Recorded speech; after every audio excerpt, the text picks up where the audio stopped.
కథ కాదు జీవితం. ఆంజనేయులకి ఆల్రెడీ ఒక భార్య ఉంది, 2 పిల్లలు ఉన్నారు అని నీకు తెలుసా తెలియదమ్మా? తెలియదు సార్. నిజంగా చెప్పలా? తెలుసు సార్. ఆమె గిట్ట బాధపడుతుందని ఇద్దరిని నేను చూసుకుంటా కదా అని అంటుండు. అంటే మరి సరే మరి అని ఒప్పుకున్నా నేను. నువ్వు ఒప్పుకున్నావు, ఓకే. మరి ఆమె ఒప్పుకోపోతే? 2001లో పెళ్ళి అయింది, 2002లో ఈమె పుట్టింది, 2007లో ఈమె పుట్టింది. ఈమె పుట్టాక 2 ఆడపిల్లలని విడిచిపెట్టాడు. డాడీ ఫ్రెండ్స్ అందరూ వాళ్ళ డాడీతో పార్క్ వెళ్తున్నాడు, మేమే ఇంట్లో ఉంటున్నాం. గుండె గొంతులో ఆగిపోయింది మాటలే తోచక, కంట కన్నీరు చెంపతడిమెంది బాధనో దార్చగా, కాలమీనాడు కాదు పొమ్మంటే ఊరుకోలేదుగా. ఊరికి వచ్చినప్పుడు ఇంటికి వస్తలేరు. వస్తున్నాం, నాన్నమ్మని అడుగు. వస్తలేరు. వస్తున్నాం మేము. నానమ్మ మాతో గొడవలు అయినాయి కదా, వాళ్ళకి మాకి ఎందుకు తీసుకొస్తున్నారు, మా పరువు తీయడానికి అనిందంట. స్కానింగ్ రిపోర్ట్ చూడు. ఆమె కాళ్ళ బోరికలు మొత్తం బోన్స్ వీక్ అయిపోయినాయి. ఆంజనేయులు నడవ కొనాలి, కాళ్ళు ఇరిగిపోతాయి. ఆమెకి నడవలేదు, ఇక ఆపరేషన్ చేయాలంట. ఇది కథ కాదు జీవితం. ఆస్తి మొత్తం వీళ్ళకి రాసి ఇచ్చిన సార్. అట్లా అంటే ఆడదాని ఆస్తి ఒక్కటే కావాలా, భర్త కలేదా? ఆస్తి కావాలని అడిగింది సార్ ఆమె. ముందు కావాలని అడిగి సార్, కావాలని నువ్వు విన్నావా అడిగినట్టు? అడిగింది సార్ ఆమె. అడగలేదు. నీకు భయం ఉండాలని, పిల్లల పిల్లలందరికి పోవాలి, నీకు భయం ఉండాలని పెద్దవాళ్ళు రాసిచ్చారు. అది లేదు సార్, ఈమె అడిగినందుకే పెద్దవాళ్ళు రాసి ఇచ్చింది సార్. అట్లా నేను అడగలేదని చెప్తున్నా కదా. అడిగినందుకే పెద్దవాళ్ళు అందరు కూర్చొని ఈ మొత్తం ఆ రోజు గొడవ చేసి రాసి ఇచ్చింది సార్. రాయనని చెప్పిన ఆ రోజు నేను. డాక్టర్ గారు, లాయర్ గారు, ప్లీజ్ కమ్.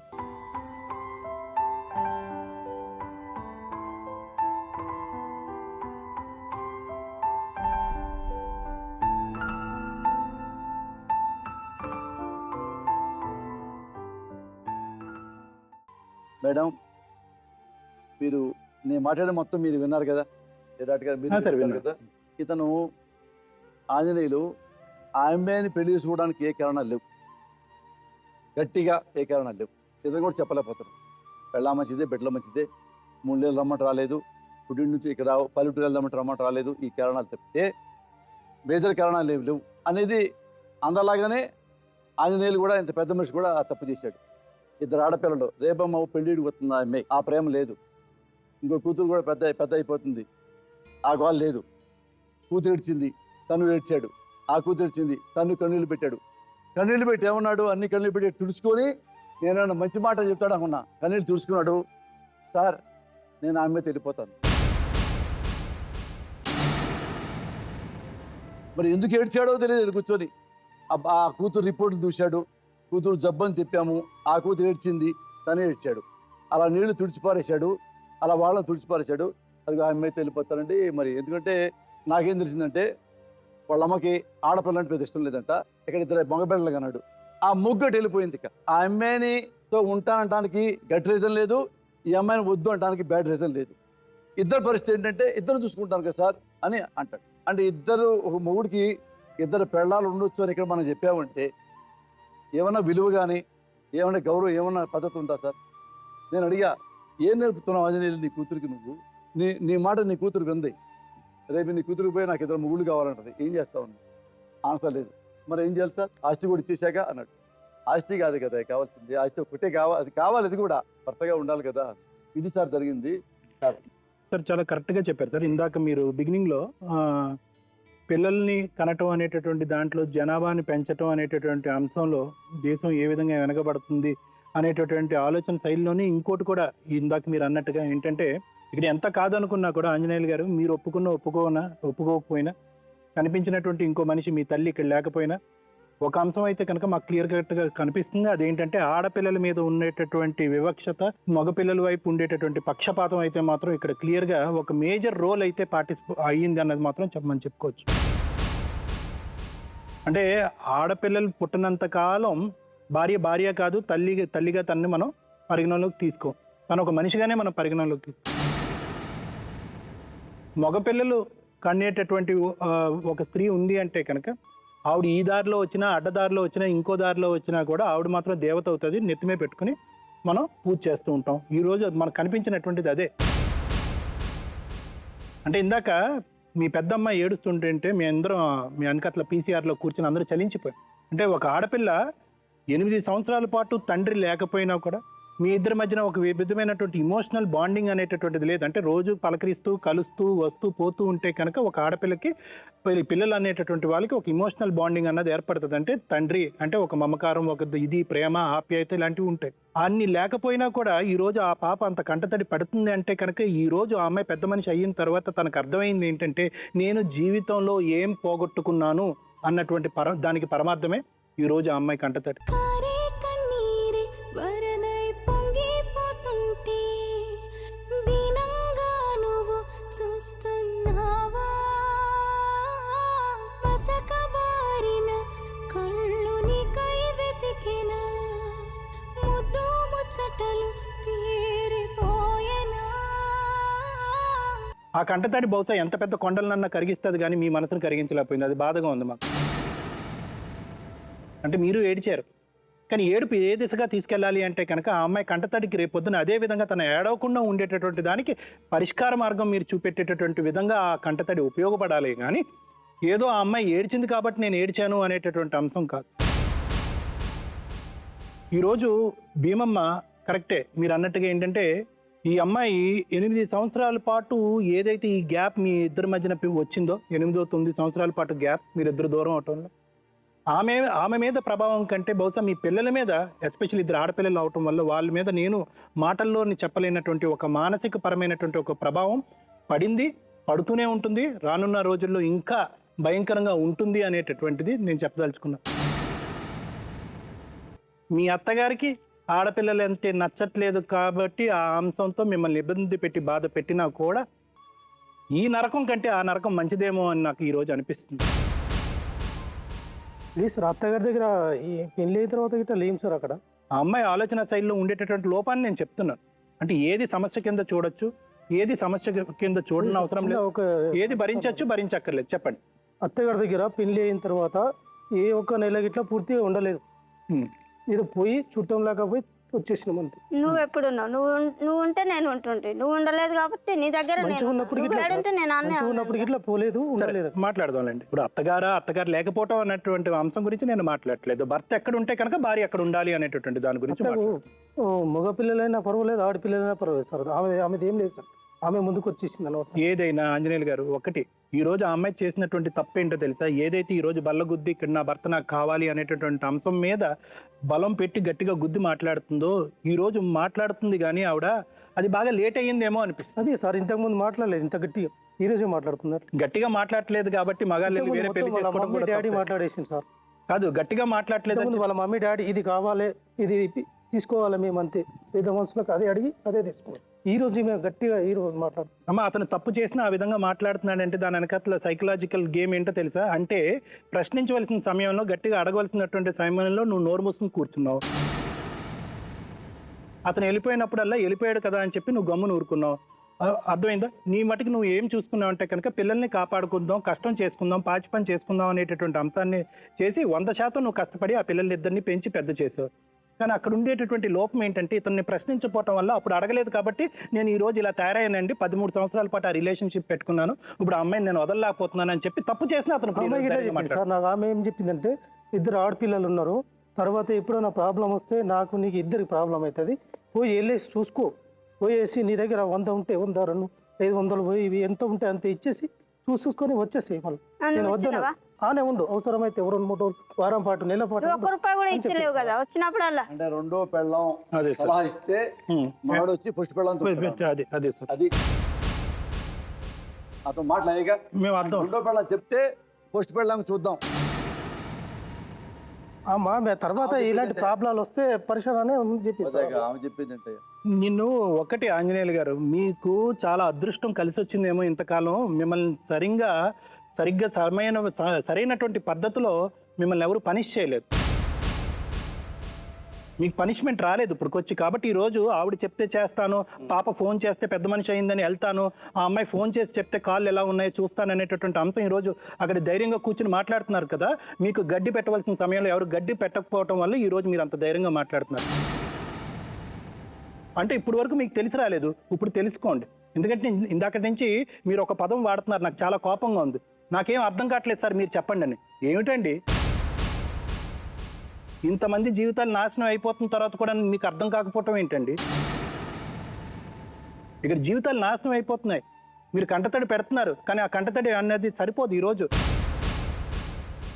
ఒక నిర్ణయం కావాలి, ఒక బలమైనటువంటి నిర్ణయం కావాలి, ఆడపిల్లలకు భవిష్యత్తు కావాలి. ఆడపిల్లలకు కావాల్సిన బేసిక్ థింగ్స్ అడుగుతున్నారండి. వాళ్ళు ఏమి రాజభోగాలు అడగట్లేదు. మాకు వైద్యం చేయించి నాన్న, మా పక్కన తండ్రిగా ఉండు నాన్న, మా స్కూల్కి ఒక తండ్రిగా రా నాన్న, ఇది తప్ప అండి? దానికి మీరు ఏమంటున్నారు అంటే కనుక ఫోన్ చేయలేదని అంటున్నారు. ఫోన్ చేసి పిలుచుకోవాలండి, ఇది ఏమైనా ఇన్విటేషన్?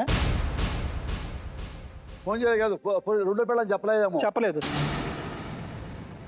నువ్వు చెప్పమ్మా, నువ్వు చెప్తే వింటాడమ్మా. నువ్వు పోయి నీ ఫస్ట్ పిల్లలకు బాగాలేదంట, 100 రూపాయలు మొఖాన పడేసిరామని చెప్పమ్మా. పిచ్చవేయండి వాళ్ళకి. పిల్లలు పెళ్ళిళ్ళ మీద ఉన్నటువంటి ఇంట్రెస్ట్లో 10% అన్నా కూడా పిల్లల మీద ఉంటే కనుక ఈరోజు ఈ దుస్థితి రాదు. కాబట్టి ఈరోజు ఇటువంటి పరిస్థితి వచ్చింది. దయచేసి మీరు ఒక సమర్థుడుగానో ఏంటండి బాధ్యత అనేటువంటిది ఏంటి, అందరినీ చూసుకుంటానని అంటున్నారు. ఈరోజు మీరు కూర్చుని వాళ్ళు కావాలి వీళ్ళు కావాలని, మీరు చేసేటటువంటి పనికి మీ స్తోమతకి ఎంతమందికి ఎంతవరకు న్యాయం చేయగలరు? 8 సంవత్సరాల పాటు పట్టించుకోకుండా వదిలేసినటువంటి ఆ కుటుంబాన్ని రేపొద్దున ఈవిడ పక్కన ఉంటూ కూడా నేను చేస్తానని చెప్పి ఇక్కడ వాగ్దానం చేసి వెళ్ళిన తర్వాత మీరు చేస్తారనేటటువంటి గ్యారంటీ ఏముందండి? ఎక్కడి నుంచి వస్తుంది 8 సంవత్సరాల్లో లేనటువంటి ప్రేమ ఈరోజు పుట్టుకుని? ఇవన్నీ సైకలాజికల్గా గేమ్ ప్లాన్ అండి. మీకంతా కూడా మీరు ఒకటే, మీరు ఏమనుకున్నారు అంటే కనుక ఈరోజు ఇక్కడ ఓకే పదండి అని చెప్పి సముదాయించి సమర్థించి అందరినీ ఇక్కడి నుంచి తీసుకెళ్ళిపోతారు. వాళ్ళకి జరిగేటటువంటి నిర్లక్ష్యం, నెగ్లిజెన్స్ అలాగే కంటిన్యూ అవుతాం. నిర్మల అని ఈవిడ ఉంది కదా, ఈవిడ ఒక డమ్మీ. ఈవిడ ఏంటంటే సైలెంట్ కిల్లర్. అంత సైలెంట్గా కనిపించినా కూడా ఈవిడ ఏమేం చేస్తుంది అన్నది మాకు అర్థమైపోయింది. ఈరోజు ఆవిడ మాట్లాడట్లేదు. ఏమో ఇందాక నుంచి ఈవిడ కూడా మీలాగా మీరు అయోమయం నాకేం తెలియదు అంటున్నారు కదా, ఈవిడ కూడా నాకేం తెలియదు అని మీరు ఏం చెప్తాండి అంటే ఆవిడకి తెలుసు ఏం జరగబోతుంది అన్నది. అంటే మిమ్మల్ని బాగా ఆవిడ స్టడీ చేసింది, మిమ్మల్ని బాగా రీడ్ చేసింది. ఇతను నా మగపిల్లల్ని నన్ను వదిలి ఎక్కడా కూడా అడుగు తీసి అడుగు పెట్టాడు. నా చేతుల్లో నా భర్త తోలుబొమ్మ, ఈ తోలుబొమ్మ ఎక్కడికి వెళ్దు, తాళ్ళు నా చేతిలో ఉన్నంతసేపు అనేటటువంటి కాన్ఫిడెన్స్ ఆవిడకి ఈరోజు ఉంది. కాబట్టి ఆవిడ అరుస్తుంది, ఈవిడ సైలెంట్గా కూర్చుంది. అంటే మీరు ఎంత అన్యాయం చేశారు అనేటటువంటిది, ఎవరికి ఏ స్థానాన్ని ఇచ్చారు మీ జీవితంలో అన్నది ఆవిడ సైలెన్సే ఈరోజు. ఆవిడ ఏదో సార్ ఆమె పెళ్లి చూసుకుంటే ఆమె ఇతనే వెళ్ళి వాళ్ళ అక్కబాబుని అడిగానంట ఏమని చేసుకుంటారని, ఎవరు లేరని. వాళ్ళ అక్కబాబు రాకుండా వీళ్ళిద్దరు వెళ్ళి పెళ్లి చేసుకున్నారండి గుళ్ళో చేసి. ఎందుకు వాళ్ళ అక్కబాబు ఎందుకు రాదు చెప్పండి కారణం అంటే బొచ్చారు జిల్లా వాళ్ళ అక్కబాబు దగ్గర చూడు ఆమె తెలివికెళ్తే కాకపోతే వాళ్ళ అక్కని తీసుకెళ్ళా ఒక ఇద్దరు వెళ్ళారంటే గుళ్ళకి, ఇద్దరు వెళ్ళి పెళ్లి చేసుకున్నారంట. మరి ఇద్దరు వెళ్ళి పెళ్లి చూడు, పెళ్లి చెల్లుద్దో లేదో మరి ఆ పెద్దలు మీకే తెలియాలి. రీజన్ లేదు, ఎందుకు రాలా మిక్క మీరు చేసుకొచ్చుకోండిలే అందంట. మీకు ఎక్కడ న్యాయం దోస్తుందా ఆ మాటల్లో? మేడం సార్ మీరే చెప్పండి. సార్ ఇక్కడ ఆంజనేయులు భీమమ్మ మానసికంగా ఎప్పుడో విడిపోయారు సార్. ఎందుకంటే వీళ్ళేం చిన్నవాళ్ళు కాదు, ఒకే ఊర్లో ఉంటూ ఆవిడేమో మస్తాన్ నగర్లో ఉంటుంది, ఈయననేమో బొల్లారంలో ఉంటున్నారు. వీళ్ళిద్దరిని ఎవరు కట్టిపడేరు కదా సార్, ఎవరి రెస్పాన్సిబిలిటీస్ వాళ్ళకు ఉంటాయి. అయ్యో నా పిల్లల్ని నేను చూసుకోవాలి అనడానికి మిమ్మల్ని ఎవరు ఆపరు. అదే నా భర్త అక్కడ ఉన్నాడు కదా, నేను వెళ్ళి మాట్లాడి నా పిల్లల పరిస్థితి ఇలా ఉంది కదా, ఆయన బాధ్యత ఆయనకు తెలిపేటట్టు చేయాలని కూడా ఆమెకి లేదు, ఈయనకు వెళ్ళి చూడాలని ఈయనకి లేదు. అందుకనే వీళ్ళిద్దరూ మానసికంగా ఎప్పుడో విడిపోయారు సార్. నా భర్త కావాలని అమ్మాయి అంటోంది అని అంటే 8 ఏళ్ల క్రితమే విడిపోయారు అని అంటే సార్ 2 years కంటే ఎక్కువ దూరంగా ఉంటే దాన్ని డెజర్షన్ అంటారు. 7 years అంటే ఇంకా లాంగ్ డెజర్షన్ అంటారు. దట్టు ఒకే ఊర్లో ఉంటూ భార్యాభర్తలు ఆయన వేరే అమ్మాయితో ఉంటూ ఈమె పిల్లలతో ఉంటూ ఎవరి బాధ్యతలను వాళ్ళు తెలుసుకోకుండా వేరేగా ఉంటూ కోర్టు మాకెందుకులే, కేసులు మాకెందుకులే అని చెప్పేసి వాళ్ళు సెటిల్ కూడా చేసేసుకున్నారు. కానీ ఒక్కటి మాత్రం ఇందులో అన్యాయం ఏంటంటే సార్, సెటిల్మెంట్ అయినా కూడా అమ్మాయికి ఏది కూడా దాని మీద లాభాలు కానీ ఏమీ రాలేదు. ఈయన ఉద్దేశం ఏంటంటే సెటిల్మెంట్ అయింది కదా, ఇంకా అవసరం అయిపోయింది నా బాధ్యత అని అనుకుంటున్నాను. ఆ సెటిల్మెంట్ అయినా కూడా ఇప్పుడు ఒకటి ఆంజనేయులు, ఆ సెటిల్మెంట్లో ఆ అమ్మాయికి అయితే అందులో నుంచి ₹1 రావట్లేదు. అది కేవలం పేపర్ మీద రాసినంత వరకే ఉంది. ఇది ఆమె ఊరికి కొరుక్కుని తినడానికి తప్ప దేనికి పనికిరాదు. అవునా కదా? ఆ సంగతి అయితే మీకు తెలుసు. ఎందుకంటే నా వైపు నుంచి నా భార్య పిల్లలకి నేనేమీ పెట్టట్లేదు, కానీ ఆ సెటిల్మెంట్ అయిపోయింది కదా అని ఒక వంక మాత్రం ఆయన పెట్టుకున్నాడు. ఈ వంక ఇది కూడా అది లీగల్గా కూడా ఎట్టి పరిస్థితిలోనూ కూడా పనికి రాదు సార్. ఇది రాకపోవడానికి చేసేది ఏంటంటే ఊర్లో పంచాయతీల్లో 99% ఇలాగే జరుగుతుంది. ఎందుకు జరుగుతుందంటే ఫస్ట్ భార్య ఉండగా రెండో భార్య పెళ్లి చేసుకోగానే ఏం చేయగలుగుతామయ్యా, సరే నీ ఫస్ట్ భార్యకి సెక్యూరిటీగానన్నా లేకపోతే నీకు రేపొద్దున ఏదన్నా పిల్లలకు పోషణార్థం అనే ఆస్తి రాసేస్తారు. ఏంటి, పేపర్ మీద రాసేస్తారు. దాంతో చెల్లు నేను ఇచ్చేసే కదా, ఆస్తి ఇచ్చేసే కదా అని ఈయన జీవితం ఆయన జీవితం అంటే ఇక్కడ ఒక కఠినమైన లా ఇంప్లిమెంట్ కావట్లా. అప్పుడే కనుక ఎప్పుడైతే 14 ఏళ్ల క్రితము ఆయన రెండో పెళ్లి చేసుకున్నాడనో లేకపోతే అమ్మాయితో వెళ్ళిపోయాడంటే ఒక చిన్న కేసు లాంటిది వేస్తే కనీసం కేసు అన్నా వేశారన్న భయంతోటన్నా కూడా నీ దగ్గర కాపురం చేసే అవకాశాలు. సార్ ఇక్కడ ఇంకొకటి, ఆ అమ్మాయి ఇంకో మాట కూడా చెప్పింది, అత్తగారు వాళ్ళు ఎవరు కూడా నేను వెళ్తే సపోర్ట్ చేయట్లేదు, మాట్లాడట్లేదు అంటే. ఇది జనరల్గా సార్ ఎలా ఉంటుందంటే, నా భర్త నాతో సరిగ్గా ఉన్నప్పుడు నాకు అత్తగారు మావగారు నాకు ఎందుకులే అని చెప్పి వాళ్ళని కేర్ నాట్ చేస్తారు సార్. అందుకనే వీళ్లకు ఎవరైతే భార్యలు ఉన్నారో వాళ్ళ కష్టకాలంలో ఉన్నప్పుడు డెఫినెట్గా కూడా వాళ్ళు అడ్వాంటేజ్గా తీసుకొని, నువ్వు అప్పుడు మేము మీకు పనికి అవసరం లేనప్పుడు నీకు నీ భర్తకు దెబ్బలాట వచ్చినప్పుడు మేమెందుకు ఇప్పుడు కావాలని వాళ్ళు సాధ్యమైనంత వరకు అత్తగారు మామగారు వాళ్ళ పోర్షన్ వాళ్ళు సేఫ్ గేమ్స్ ఆడుతుంటారు. కనుక వాళ్ళకి ఇక్కడ పోయింది ఏమీ లేదు. ఇక్కడ అంతా పోయిందంతా ఏంటంటే భీమమ్మకు ఆమె ఏంటంటే కరెక్ట్ టైంలో ఇందాక సార్ చెప్పినట్టు, అమ్మ 14 ఏళ్ల క్రితమే మీ ఆయన పెళ్లి చేసుకున్నారు. పెళ్లి చేసుకున్నప్పుడు అప్పుడు నువ్వేం కంప్లైంట్ ఇవ్వాల. పోనీ 8 ఏళ్ల క్రితం నువ్వు ఇక్కడ వచ్చావు. ఇక్కడ వచ్చిన తర్వాతనన్నా పోనీ మీ ఆయన అక్కడ పలానా చోట ఉంటున్నాడని తెలిసినా కూడా ఫ్రీ లీగల్ ఎయిడ్ అని ఉంది సార్ మన దగ్గర. అది వాళ్ళకి తెలియదు. గవర్నమెంట్ వీలాంటి వాళ్ళ కోసమే లోక్ అదాలత్లో ఫ్రీ లీగల్ వాళ్ళకి ఉంటుంది. ఒక చిన్న అప్లికేషన్ లాంటిది వాళ్ళు ఇస్తే, అమ్మ నువ్వు ఎవ్వరికి పెట్టుకోక్కర్లేదని లాయర్లను అపాయింట్ చేసి ఎస్పెషల్లీ ఇట్లాంటి వాళ్ళ కోసం ఎంసీ కేసులు అనేవి వేస్తారండి. ఎంసీ అంటే మెయింటెనెన్స్. ఇలాంటి వాళ్ళు కలిసి ఉండు అని అన్నా కూడా మన ముందు ఓకే అని చెప్పేసి వెళ్ళిపోయినా కూడా వాళ్ళకి రెస్పాన్సిబిలిటీ అంటే ఫైనాన్షియల్ బర్డన్ వాళ్ళకు ఉండాలి అనే ఉద్దేశంతో మెయింటెనెన్స్ కేసులు అనేవి వేసినప్పుడు మెయింటెనెన్స్ ఇవ్వకపోతే నేను చూసుకోలేదు అని అప్పుడు జడ్జి గారి ముందు చెప్తే కుదరదండి. ఇవ్వకపోతే వాళ్ళకి జైలు శిక్షణ ఉంటుంది. 30 days to 60 days ఉంటుంది. నువ్వు మెయింటెనెన్స్ ఒక 2-3 నెలలు కట్టకపోతే అంటే అలాంటిది ఏంటంటే నీకు మానసికమైన బాధ్యత లేకపోతే ఫైనాన్షియల్గానన్నా కూడా నీకు నీ భార్య పట్ల పిల్లల పట్ల నువ్వు ఇది నిర్వర్తించు అని మన యాక్ట్లో నీలాంటి రెస్పాన్సిబుల్ లేని భర్తలకు ఎంసీ కేసులు అనేవి ఉంటాయి. ఆ ఎంసీ కేసులు ఉన్నాయని మనం ఎన్నిసార్లు చెప్తూ ఉంటాం. అమ్మ మీరు కోర్టులకు వెళ్ళండి అమ్మ, కనీసం మీ పిల్లల కోసమన్నా కూడా భరణం అనేది అడగండి అమ్మ. అడిగినందు మూలాన అట్లీస్ట్ అతనికి ఆయన పట్ల బాధ్యత తెలుస్తుంది. అలాంటప్పుడు అవన్నీ ఏమీ అడగకుండా 14 ఏళ్ల నుంచి ఆవిడ ఊరుకుని 8 ఏళ్ల నుంచి అస్సలు ఊరుకుని ఏమి తెలియకుండా ఇప్పుడు నాకు భర్త కావాలి అంటే కొత్త బాధ్యత, కొత్త రెస్పాన్సిబిలిటీ ఈయనకు మనము ఈ ఫ్యామిలీస్లలో ఎలా కలిగించగలుగుతాం సార్?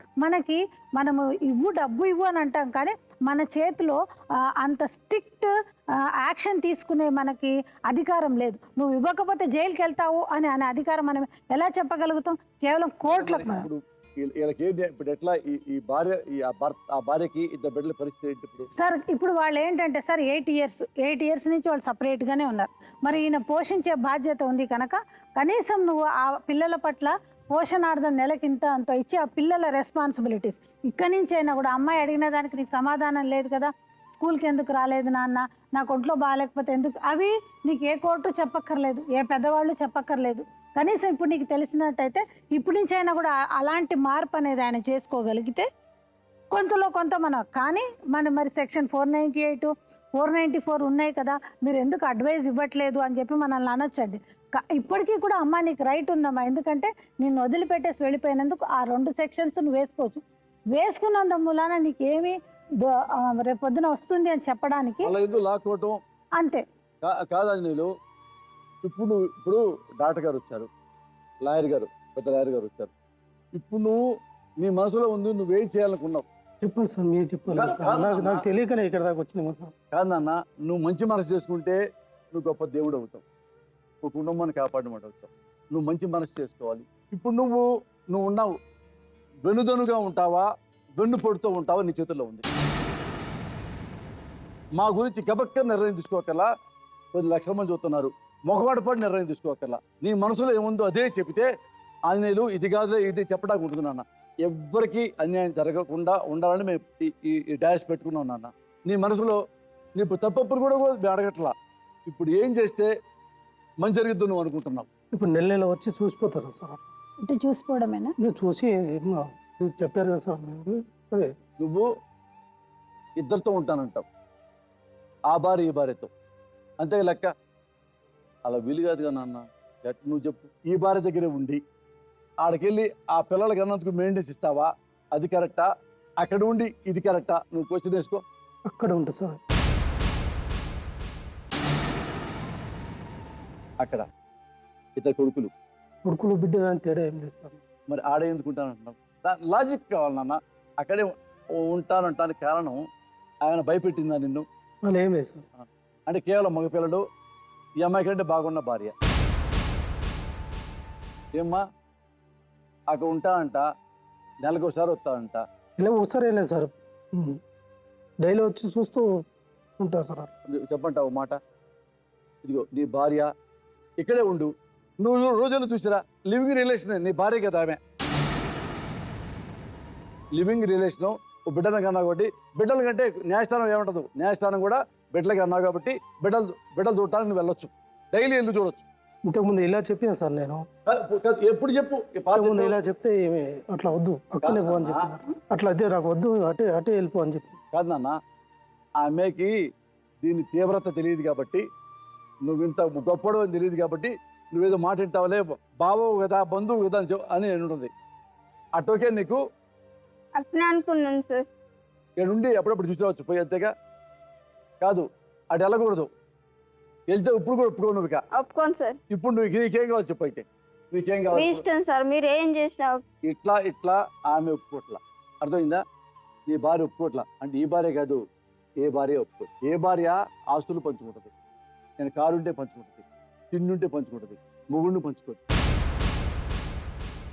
వద్దంటావా? అటు వెళ్ళిపో, ఆమె విడాకులు ఇచ్చేసి. ఆమెకి పొలం ఆస్తి రాసిచ్చావు కదా, అది డాక్యుమెంట్ రాసి ఇచ్చేసేయి, నెలకింత ఇచ్చేసేయి. నువ్వు రావక్కల అక్కడే ఉండిపో. అదన్నా చెయ్యి, వాళ్ళ బంధ విముక్తులు చెయ్యి. అసలు వాళ్ళ ముఖం చూడొద్దు. నువ్వు ఆడే ఉంటా అంటున్నావు కాబట్టి అసలు రావద్దు. నీ ప్రేమను తగ్గనే చూపించుకో. ఆ ప్రేమ బిడ్డలతో చూపించుకుంటుంది. ఆ పొలం అది డాక్యుమెంట్ లీగల్గా రాసివ్వు, నెలకి ఎంత ఇస్తావో చెప్పు. బంగారం కూడా కావాలి సార్ నాకు. వెండి, ఇత్తడి, రాగి ఉందయా? ఎక్కడుంది నీ బంగారం? అమ్ముకున్నాడు సార్. ఇక వదిలేవి, ఉంటే ఇస్తాడు, అతలేదు. వాడే పోయిన తర్వాత నీకు బంగారం ఎందుకు? ఇప్పుడు ఈనాడు ఏమైంది నీకు? ఇప్పుడు కొత్తగా అడుగుతున్నావు. అప్పుడేనప్పుడు పోయి చక్క పట్టుకుంటూ పోరు. నీ బిడ్డలు తీసుకొని వాళ్ళ ఇంట్లో కూర్చొని తెలిసిపోయింది ఇటు బతుకు. అప్పుడేం మాట్లాడాల? ఏం బుద్ధి ఎక్కడ ఉంది మేమమ్మా నీకు? అదోకే నీకు? మరి ఏనా ఇస్తావా? అవన్నీ లేవు సార్ నా దగ్గర. నీకు ఏమి లేవు, ఏమున్నాయి? నా దగ్గర ఉన్నది ఒకటి ఆస్తి ఒకటే ఉంది సార్. ఏనమ్మా, ఇప్పుడు ఆస్తి రాసిచ్చావు కదా పేపరు, పెద్దలు రాసిచ్చావు కదా పేపరు, అవి ఇస్తారంటావు. అవి ఇచ్చేసావు ఆల్రెడీ. అవి లీగల్గా రాసేవాళ్ళు, మళ్ళీ ఒకసారి మేడం సంతకాలు పెట్టించుకుంటుంది. అదొకటి. మన నెలల్లో వాళ్ళకి ఇవ్వ, చదువుకున్న వాళ్ళకి ఏమి ఇవ్వ? అదే ఉంది సార్ నా దగ్గర. సార్ మరి ఇప్పుడే చెప్పావు, నీకు ఏడుస్తా చెప్పావు, హాస్పిటల్ చూపిస్తాడు, ఆడ చూపిస్తానమ్మా అని. లేదు సార్, అది నేను చెప్పేది అదే ఉంది సార్. అది మొత్తం తీసేసుకోమని అంతే. కాదు మరి డాక్టర్ చూపించడానికి దానికి కాదు నాన్న, నెలకి ఎంత మెయింటెన్స్ కూడా ఇవ్వవా? ఎంత ఇవ్వాలి అనిపిస్తుందా నీకు? నెలకు ఎంత సార్ ఆ? ఎంత ఇవ్వాలి నెల? ఏమైనా నీ పెళ్ళాం పెళ్ళి నీకు తెలుసు నాకు తెలుసా? 2000 ఇచ్చేసి ఒక 4,000 ఇవ్వగలవా? కష్టం అవుతా. లేదు సార్, లాస్ట్ 3000 అయితే అవుతుంది సార్. నువ్వు 3,000 ఇస్తావు, అవి ఇచ్చేస్తావు అంతేగా? 4000 ఇవ్వమ్మా, ఎందుకంటే లేదు మేడం, నాకు మళ్ళీ నాకు వచ్చేది డైలీ. అమ్మా, ఇప్పటిదాకా ఇవ్వలేదు కదా, 8 ఏళ్ల నుంచి నువ్వేం ఇవ్వలేదు కదా. ఏమీ ఇలా. అవన్నీ లెక్క ఒక్క రూపాయి అవన్నీ లెక్క కూడా కడితే వాళ్ళు ఏం తిన్నారో లేదు. ఇప్పుడు మా దగ్గరకు వచ్చినప్పుడు కనీసం మనిషికి 2000 అన్నా కూడా చిన్నపిల్లలకి. లేదు మేడం, నేను ఇట్లా పని ఉంటుంది. నువ్వు తినకయ్యా, మానే. నువ్వు మానేసి ఒక్క పూట తిను. ఒక పని చేస్తావా? 3-5 ఇవ్వగలవా? అట్లాగే సార్, నేను పని కంటిన్యూ చేసిన అనుకో నెల మొత్తము ఇచ్చేస్తా సార్. 3000 3,000 కన్ఫామ్ ఇస్తావు, ఎక్స్ట్రా ఉంటే ఇస్తావు, అట్లా. వస్తే ఇస్తావు. నేను కంటిన్యూ పని చేస్తే వస్తాయి సార్. అట్లా 3,000 అయితే గ్యారెంటీకి ఇస్తావు. ఎప్పుడు దాకా ఇస్తావు? పిల్లలు పెళ్ళి అయితే దాకా. తర్వాత ఆ డబ్బులు నీ భార్యకి ఇస్తావు అంతేగా? ఒక్కటే ఉంటుంది కదా, దిక్కు ముక్కు లేదు, మొత్తం పెద్ద అయిపోయింది. ఆ తర్వాత ఆ డబ్బులు ఆమె తీసుకుంటుంది. అదే 3,000 అంతేగా మేడం? సార్, ఆ పొలం, ఆ ఇల్లు డాక్యుమెంట్ మళ్ళీ రాయించుకోండి. అది వాళ్ళు హ్యాండ్ ఓవర్ చేయి. అమ్మ, ఆ పిల్లలు తీసుకెళ్ళి ఆ పొలం హ్యాండ్ ఓవర్ చేయి, ఇల్లు హ్యాండ్ ఓవర్ చేయి, వాళ్ళు కవులుకి ఇచ్చుకుంటారు. ఈలోపు వస్తే రా, ఆ పిల్లలకి ఏమైనా చెప్తే హెల్ప్ చేయి, దగ్గరుండి పెళ్లి చేసి వెళ్ళిపో. సార్, దాని ఏం లేదా మరి చేసేది. అమ్మా, నువ్వు నెలకి 3000 బ్యాంక్ అకౌంట్ ఓపెన్ చేసి ఆ అమ్మాయికి మేడం మా పెద్దవాళ్ళు ఉన్నారు మేడం బయట. వాళ్ళ అమ్మా నాన్న పిల్లలు ఉన్నాయా?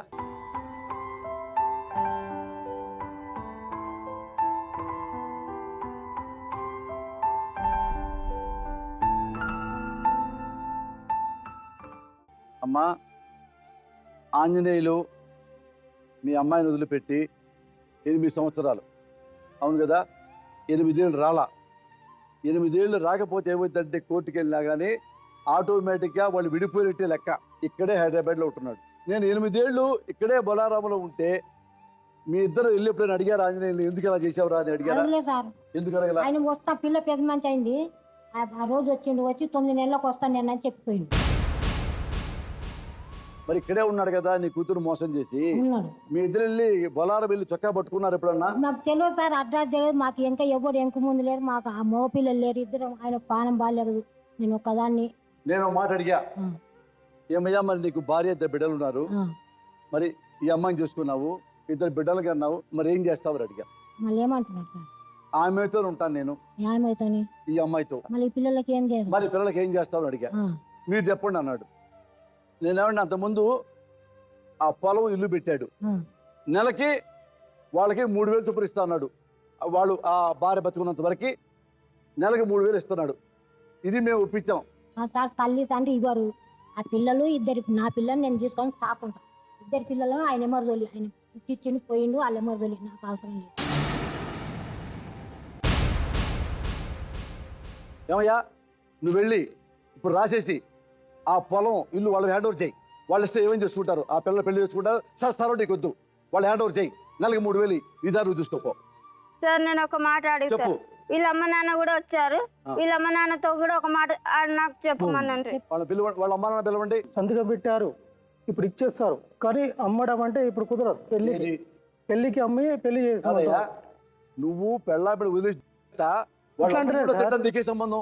ఇప్పుడు మొత్తం ఇచ్చేస్తున్నారు సార్. అట్లా వాళ్ళ ఇష్టం ఏమేం చేసుకుంటారు, దాన్ని ఏమైనా చేసుకుంటారు. ఇప్పుడు మమ్మీ డాడీకి ఉంది సార్ పట్టా. అది ఎవరు మరి వాళ్ళు హ్యాండ్ ఓవర్ దాకా పెళ్ళం పెట్టి పెళ్ళ వెళ్ళగొట్టు మరి 2 పెళ్ళని వాళ్ళ హ్యాండ్ ఓవర్నే ఉంటుంది సార్ ఇప్పుడు మొత్తం. మళ్ళీ సార్ నేను ఒకటి చెప్తాను సార్, ఇప్పుడు ఆపరేషన్ కి అమ్మాయికి 1,00,000 రూపాయలు అవుతుంది. ఆ 1,00,000 రూపాయలు పెట్టుకుంటా లేదంటే అది అమ్ముకుని పెట్టావా? చెప్పు. 1,00,000 రూపాయలు అవుతుంది. ఏమని ఏం పెట్టి చెప్పి ఆ పిల్ల ఆపరేషన్ చేయాలా? ఏం చేస్తా పిల్ల చెప్పు. లేదంటే నువ్వు చేయిస్తే చేయించు ఆపరేషన్ 1,00,000 రూపాయలు.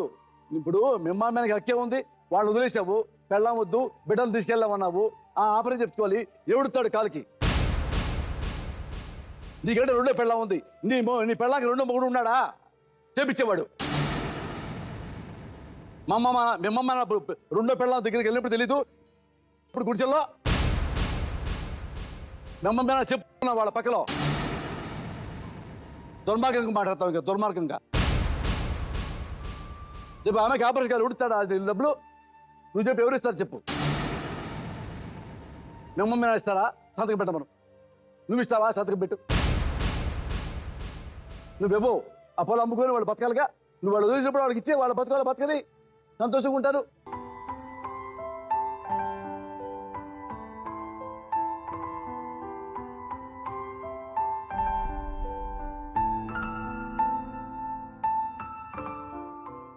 లక్ష్మణ్ గారు, మీ అబ్బాయి ఏమన్నాడంటే రెండో పెళ్ళాం దగ్గరే ఉంటాను, ఈ పెళ్ళాం దగ్గర రాలేను, వాళ్ళకి ఆల్రెడీ ఊళ్ళు ఆస్తి రాసేసాను కదా, ఆ పొలం ఇల్లు రాసేసాడంట. ఆయన సంపాదించిందా సార్? ఆయన సంపాదించి నాకు చేయలే కదా, నా చెల్లెల పిల్లలు ఆడి వాడు వాడు తప్పు చేసినాక నేను రాసిచ్చిన. అదే నువ్వు రాసిచ్చావా? అదేలే నీ పుణ్యమే చెబుతున్నా. మళ్ళా మొత్తం ఎన్ని ఎకరాలు తాతగారు? మొత్తం 6 ఎకరాలు ఎకరం అమ్మినా. వీళ్ళకి ఎంత రాశారు? వాళ్ళకు 2 ఎకరాలు రాసినా, ఎకరం బాకీల పలే అమ్మినా. మరి ఇప్పుడు ఎట్లా మీరు రాసి ఇచ్చినాక ఎట్లా అమ్ముకుంటారు? మళ్ళీ అప్పు కడితే ఇట్లా రాసేలేదు కదా అప్పు కట్టినట్టు. అప్పు కట్టినట్టు వాళ్ళు ఏమన్నారంటే పెద్ద మనుషులు భూమి పంచిచ్చిన్నాడు, అప్పు పెట్టు. ఇప్పుడు భూమి పంచేలే కదా, ఇంకా రాసిస్తున్నాం కదా. ఊరికే పేపర్ పోర్తో రాసి ఇచ్చింది అంతే తప్ప మీరు ఇవ్వలేదు. భూమి అంటే నేను చెప్పలేదు సార్, ఆ ప్రాబ్లం కి సొల్యూషన్ ఊరికి అప్పటికప్పుడు కంటి తుడుపుగా. అందుకని ఆమె అడిగింది పిల్ల. నీకు ఎన్ని ఎకరాలు ఉంది నాన్న? అప్పుడు 6 ఎకరాలు ఉన్నది. ఎంత మీ ఎకరా అమ్మేసావా? ఎకరం అమ్మేసిన. ఇంకా 5 ఎకరం ఉందా? 5 ఎకరాలు ఉంది. మరి వాళ్ళకి ఏం పెడతారు ఇప్పుడు మీరు? ఉన్నదే పెట్టాలి. ఎంత? ఇప్పుడు 5 ఎకరాలు ఉంది కదా, ఇంకో ఉన్నాడు, ఇంకో కొడుకున్నాడు, వాళ్ళకి సగం వీళ్ళకి సగం. అంటే చెరువుడు ఉన్నారా? మళ్ళీ అందులో మాకు పెట్టాలి 2, వాడికి 2, నీకు ఎకరం అంతేనా? అంతే. మరి రాసిస్తారా? రాసిచ్చినాయి కదా ఆల్రెడీ.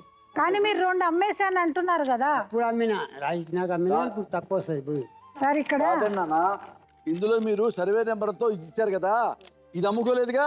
అది అమ్ముకో అంతా ఒక్కతాన పొత్తులుంది. మరి వాళ్ళ బతికేంటి ఇప్పుడు? మరి ఉన్నది తీసుకుంటారు. మరి ఆయన అడుగుని బతికేందంటే శర్వాకం చేసిండు. ఆ పిల్లల్ని ఆమె చెప్పింది కరెక్ట్. ఆమె నెలకు 3,000 ఏమైంది, ఏమైనా బతుకుతుంది. అమ్మా నేను చెప్పంటావా, ఇదంతా అవ్వదు. ఈ పిల్లల్ని అది హ్యాండ్ ఓవర్ చేయండి. నువ్వు అన్నా చూడు, నీ కూతుర్ని గుడిలు ఇస్తాడు, ఏ పత్తు నువ్వు సాకు. నువ్వు పెళ్ళిళ్ళు చేయలేవు, నీకు ఏమీ రాదు. ఇప్పుడే నిర్ణయించుకో. ఇప్పుడు మిమ్మ మీ నా దగ్గర అయితే నువ్వు ఇంటూ ఇళ్లలో పని చేసుకున్నావు కదా, పనులు చేసుకుని నీ బతుకు నువ్వు బతుకు. ఇప్పుడే 2 బిడ్డలకి హ్యాండ్ ఓవర్ చేసి మిమ్మ మీనాతో నువ్వు వెళ్ళిపో. ఎందుకంటే నువ్వు పోషించలేవు, నీ వల్ల కాదు. ఆ పట్టా కూడా కరెక్ట్ లేదు, పట్టా చేయలేదు, ఓరనే నామకే వాస్తే రాసి ఉంది, ₹10 రాదు. ఎవరు కన్నారు వాళ్ళకి హ్యాండ్ ఓవర్ చేయి. తీసుకొని అమ్మ నువ్వు ఇట్రా వదులో, పట్టుకునే హక్కు నీకు లేదు. మీ నాన్న ఉన్నాడు కదా.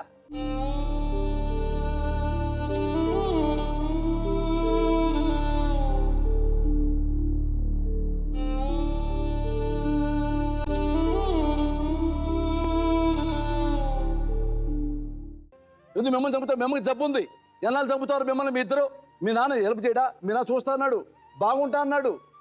నువ్వు ఇట్రా అమ్మాయి, ఏమన్నా నువ్వు ఇట్రా.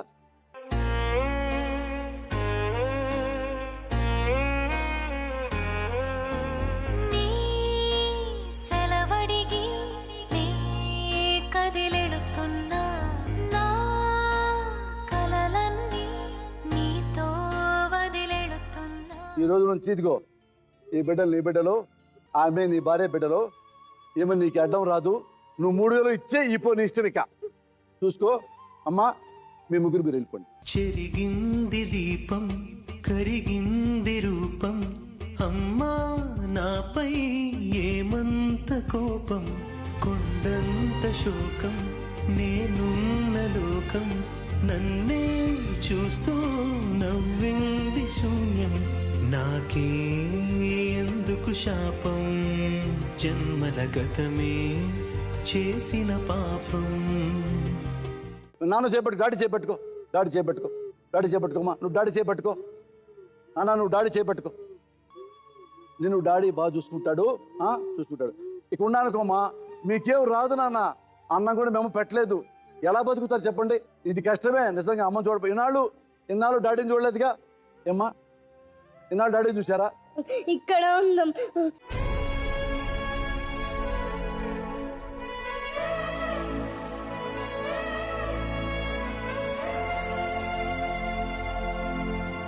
మీ డాడీని అడుక్కోండి.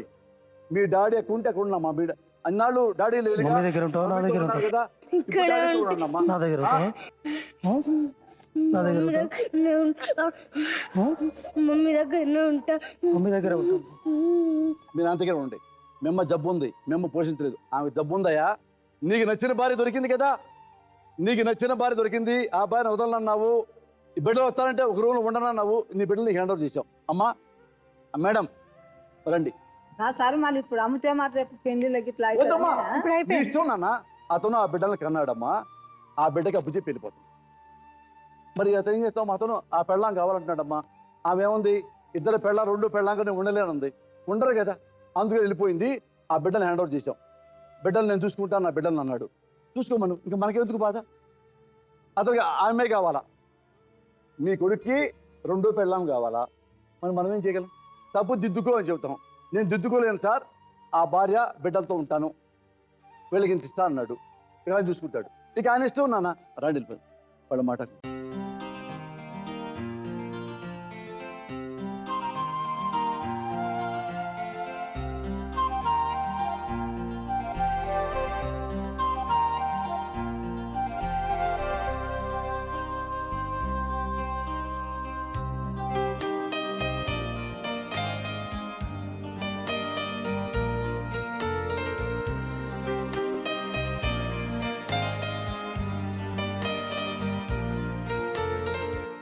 ఏంటి ఆంజనేయులు, మళ్ళీ మమ్మల్ని పిలిచారా? మీరేం పిలవలేదా? ఎవరు చెప్పారు మీరు పిలిచారని చెప్పి వచ్చాం. అమ్మాయి ఏమో నా దగ్గర ఉండనంటుంది సార్. అట్లా ఆ, చిన్న అమ్మాయి ఉండనంటుంది, ఆ. పెద్ద అమ్మాయి నీ దగ్గరనే ఉంటుంటుంది. నువ్వు ఎక్కడ ఉంటే అక్కడ ఉంటాడు. నాన్న ఇక్కడ ఏంటంటే ఆ ముసలమ్మ తన బిడ్డను మాత్రం పెంచుకుంటుంది. నీ బిడ్డలు నువ్వు పెంచుకోమని చెప్పి వెళ్ళిపోయింది. నువ్వేం డబ్బులు కూడా ఇవ్వక్కలేక. నీ బిడ్డలు నీ ఇష్టం నాన్న, నీ బిడ్డలు ఏమీ నీ బిడ్డలు ఏంటి అడిగాకు మాకు లేదు అసలు. ఈ రోజు నుంచి నువ్వేంటి, నీ బిడ్డలు ఏంటి మేము అడగం. నీ ఇష్టం కదా నాన్న, మేమా మీ నాన్న మేము అడగం. ఆస్తి ఏంటి మాకే సంబంధం. ఆమె ఏమంటే చేస్తాడు చేయనట్టు వాళ్ళ పేరు మీద. ఆమె ఏం చెప్పింది నాన్న? ఒక నిమిషం సార్, మన అమ్మ డాడీని అడుగుతున్నా. వాళ్ళ పేరు మీద అంట 2 ఎకరాలు చేస్తారా చేయరా? మళ్ళీ 2 ఎకరాలు రాదు కదా. ఇప్పుడు మొత్తం 6 ఉంది అంటుండు కదా నాయన. 2 ఎకరాలు అంటే చేయను మరి వారి పేరు మీద. 2 ఎకరాలు లేదు సార్ ఇప్పుడు ఎంత వస్తుంది? ఇప్పుడు ఎంత వస్తుంది? ఎకరన్నర వస్తుంది సార్. ఎకరాలు వచ్చేసి 5 ఎకరాలు 3 బాగా కావాలి కదా. ఆ ఎకరన్నర వాళ్ళకి అవసరం ఉంటే అమ్ముకోవచ్చా? అమ్ముకోని మన ఇల్లు ఇల్లు వాళ్ళ పేరు మీద సార్. ఇల్లు మేము ఎక్కడ కాదు, మీ ఇద్దరు తర్వాత ఇల్లు వడతరకేగా, చచ్చిపోయినాక చచ్చిపోయినా మీ తర్వాత వడత రాసిస్తారుగా కూతుళ్ళకి. ఎకరాలు ఇస్తారు. ఎకరం రూపాయలు వాళ్ళు రేపు అమ్ముకోవచ్చు, ఏమైనా అమ్ముకోవచ్చు. ఆ పిల్లలకి ఆపరేట్ చేయించుకుంటుంది, బ్యాగులు వేసుకుంటారు. అలాగా సార్, ఇల్లు ఒకటి వాళ్ళు చచ్చిపోయిన తర్వాత అమ్ముకోవాలి. ఇందమ్మా ఎకరన్నర పొలం వాళ్ళ ఇష్టం, రేపే అమ్ముకుంటారు. ఇల్లు వాళ్ళతో చనిపోయిన తర్వాత పిల్లల పేరు వెళ్ళుద్ది, అప్పుడు అమ్ముకుంటారు వాళ్ళు. అంతేకమ్మా, ఇది ఓకేగా? మీకేముంది? నెలకు 3,000 ఇస్తాగా ఇప్పుడు చదువుకోవడానికి. ఓకే, ఆ పిల్లవడమ్మా. మేడం సార్ తాతగారితో అమ్మతో ఇద్దరితో సంతకాలు పెట్టుకోండి. ఎవరెవరు అతను ఇవ్వడని అంటాడు. మన పోలీస్ స్టేషన్ వాళ్ళకి వెళ్తారు, వాళ్ళు చూసుకుంటారు పోలీసులు. తాత ఇప్పుడు ఆయన మా దగ్గర ఒప్పుకొని మళ్ళీ ఇవ్వకపోతే 2 నెలలు చూస్తుంది ఆమె. 2 నెలల తర్వాత జైలు శిక్ష ఉంటుందమ్మా, అదే మేము చూసుకుంటాం. అది ఆయనకి మెయింటెనెన్స్ కేసు వేపిస్తామయ్యా. మెయింటెనెన్స్ కేసు వేయించి కోర్టు నుంచే ఇప్పిస్తాం మేము. అమ్మరా అడుజరు. అమ్మా ఇప్పుడు ఏం జరిగిందంటే మీ అన్నయ్య చెప్పాడమ్మా, పెద్ద ఆయన మీ అన్నయ్య ఏం చెప్పాడంటే, ఏమండి కొంత అప్పు వెళ్ళి మేము అమ్ముకున్నాము కొంత, అందుకని 5 ఉంది, తలకు ఎకరన్నర తీసుకుంటాం. వీళ్ళది ఎకరన్నర పెడతాం, అది రేపే అమ్ముకోవచ్చు. రాసిస్తున్నారు ఇప్పుడే, రేపే అమ్ముకోమను, మీ ఇష్టం ఏమేం చేసుకోండి. ఇల్లుంది వాళ్ళకే, మేము చచ్చిపోయిన తర్వాత వాళ్ళకి ఇస్తాం. ఎకరన్నర వాళ్ళు ఇష్టపూర్వకంగా పెడుతున్నారు. ఎకరన్నర రేపే అమ్ముకొని బ్యాంకులో వేసుకో, డబ్బులు తీసుకొని. ఇల్లు ఇస్తారు, ఎప్పుడు ఇస్తారు? వాళ్ళతో ఉండేదాకా వాళ్ళు ఉంటారు. వాళ్ళతో చనిపోయిన తర్వాత ఇల్లు ఆడపిల్లలకి నెలకి నీకు 3,000 ఇస్తాడు. బిడ్డలు దగ్గర ఉంచుకో, ఓకేనా? అమ్మ రాపించండి అట్లా. మనసుకు ఓ బాధ, మనిషికి ఓ గాథ, మమతలున్న చోటును విడిచిపోయేదా, బంధమేది కాదా, ఎంతకీ తొలిగేదా. ఓ ఈ చీకటి చెరను దాటేందుకే ఆవేకువే ఉంది నీ కోసమే, అపార్థాలు తొలగించగా బతుకు